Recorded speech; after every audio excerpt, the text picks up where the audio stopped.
Hello everyone, welcome to my YouTube channel. ಇವತ್ತು ನಾನು steam broccoli with potato ಹೇಗೆ ಮಾಡೋದು ಅಂತ ಹೇಳ್ಕೊಡ್ತಿದ್ದೆ. ಹೆಲ್ದಿ ವರ್ಷನ್ ಆ್ಯಕ್ಚುಲಿ ಸ್ಟೀಮ್ ಮಾಡಿರೋದ್ರಿಂದ. ಮೊದಲಿಗೆ ಬ್ರೊಕೊಲಿನ ನೀಟಾಗಿ ಕ್ಲೀನ್ ಮಾಡ್ಕೊಳ್ಬೇಕು, ಯಾಕಂದರೆ ಅದರಲ್ಲಿ ಸಣ್ಣದಾಗಿ ಸ್ಯಾಂಡ್ ಬರುತ್ತೆ. ಅದು ನೀವು ತೊಳೆದಂಗೆ ಅದಕ್ಕೋಸ್ಕರ ರನ್ನಿಂಗ್ ಟ್ಯಾಪಲ್ಲಾದರೂ ಹಿಡೀರಿ, ಇಲ್ಲಾಂದರೆ ಒಂದು ಬೌಲಲ್ಲಿ ನೀರು ಹಾಕಿ ಅದಕ್ಕೆ ಸ್ವಲ್ಪ ಸಾಲ್ಟ್ ಹಾಕಿ ಒಂದು 5 ಮಿನಿಟ್ಸ್ ನೀರಲ್ಲೇ ಬಿಟ್ಟು ಆಮೇಲೆ ಹೀಗೆ ಅದ್ದಿ ತೆಗೀರಿ. ಅದು ನೋಡಿದ್ರೆ ನಿಮಗೆ ಕೆಳಗಡೆ ಅದು ಉಸುಕು ಬರುತ್ತೆ. ಓಕೆ, 2-3 ಸಾರಿ ಹಾಕಿ ಕ್ಲೀನ್ ಮಾಡ್ಕೊಳ್ಳಿ. ನಂತರ ಬ್ರೊಕೊಲಿನ ನೀಟಾಗಿ ಕಟ್ ಮಾಡ್ಕೊಳ್ಳಿ.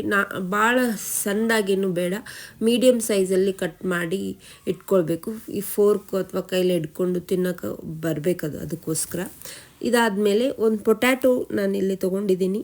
ಪೊಟ್ಯಾಟೊನ ನೀಟಾಗಿ ಪೀಲ್ ಮಾಡ್ಕೊಂಡು ನಂತರ ಅದನ್ನು ಉದ್ದುದಾಗಿ ಕಟ್ ಮಾಡ್ಕೊಂಡಿದ್ದೀನಿ. ನಾನಿಲ್ಲಿ ಫ್ರೆಂಚ್ ಫ್ರೈಸಿಗೆ ಹೇಗೆ ಕಟ್ ಮಾಡ್ಕೊಳ್ತೀವಲ್ಲ ಅದೇ ಟೈಪ್ ಮಾಡಿದ್ದೀನಿ, ಸೊ ದ್ಯಾಟ್ ಅದು ಫೋರ್ಕ್ಲಿ ಇಟ್ಕೊಂಡು ತಿನ್ನೋಕ್ಕೆ ಈಸಿ ಆಗಲಿ ಅಂತ ಈ ಶೇಪ್ ಮಾಡಿದ್ದೀನಿ. ನಿಮ್ಗೆ ಯಾವ ಶೇಪ್ ಬೇಕು ಅದರಲ್ಲಿ ಕಟ್ ಮಾಡ್ಕೊಳ್ಳಿ. ಆದಷ್ಟು ತಿನ್ ಸ್ಲೈಸ್ ಮಾಡ್ಕೊಳ್ಳಿ, ಬೇಗನೆ ಸ್ಟೀಮ್ ಆಗುತ್ತೆ. ನಂತರ ಒಂದು ಕುಕ್ಕರಿಗೆ ಸ್ವಲ್ಪ ನೀರು ಹಾಕಿ ಬೌಲ್ ಇಟ್ಟು ಅದ್ರ ಮೇಲೆ ಸ್ಟೀಮಿಂಗ್ ಪ್ಲೇಟ್ ಇಟ್ಟಿದ್ದೀನಿ.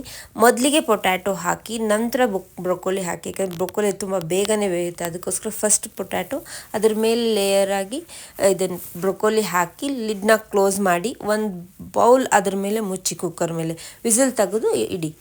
ಓಕೆ, ಆನಂತರ ಒಂದು 10 ಮಿನಿಟ್ಸ್ ಟೈಮರ್ ಇಟ್ಟು ಹೈ ಫ್ಲೇಮಲ್ಲೇ ಬೇಯಿಸಿ. 10 ಮಿನಿಟ್ಸ್ ಆದಮೇಲೆ ಆಫ್ ಮಾಡಿ ಕುಕ್ಕರ್ನ ಲಿಡ್ ತೆಗೀರಿ. ಚೆನ್ನಾಗಿ ಸ್ಟೀಮ್ ಆಗಿರುತ್ತೆ. ನೋಡಿ, ಈ ಥರ ಕಾಣಿಸುತ್ತೆ.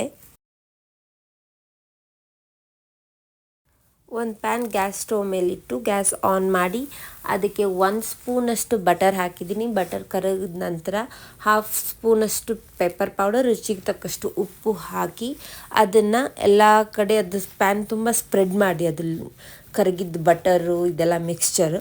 ಅದಾದಮೇಲೆ ಸ್ಟೀಮ್ ಮಾಡಿ ಇಟ್ಕೊಂಡಿರೋ ಎಲ್ಲ ವೆಜಿಟೇಬಲ್ಸ್ ಇದೆಲ್ಲ, ಲೈಕ್ ಬ್ರೊಕೊಲಿ ಆ್ಯಂಡ್ ಪೊಟ್ಯಾಟೊ, ಅದನ್ನು ಹಾಕಿ 1 to 2 ಮಿನಿಟ್ಸ್ ಸ್ಟರ್ ಮಾಡಿ. ತುಂಬ ಹೊತ್ತು ಮಾಡಬೇಡಿ, ಯಾಕಂದರೆ ಅದೆಲ್ಲ ಪೊಟ್ಯಾಟೊ ಸ್ಟೀಮ್ ಆಗಿರೋದು ಪುಡಿ ಆಗುತ್ತೆ. ಅದಕ್ಕೆ ಸ್ವಲ್ಪ ಹೊತ್ತಷ್ಟೇ ಮಿಕ್ಸ್ ಮಾಡಿ ರೆಡಿ ಆಯಿತು. It is ready to serve ನಾವ್.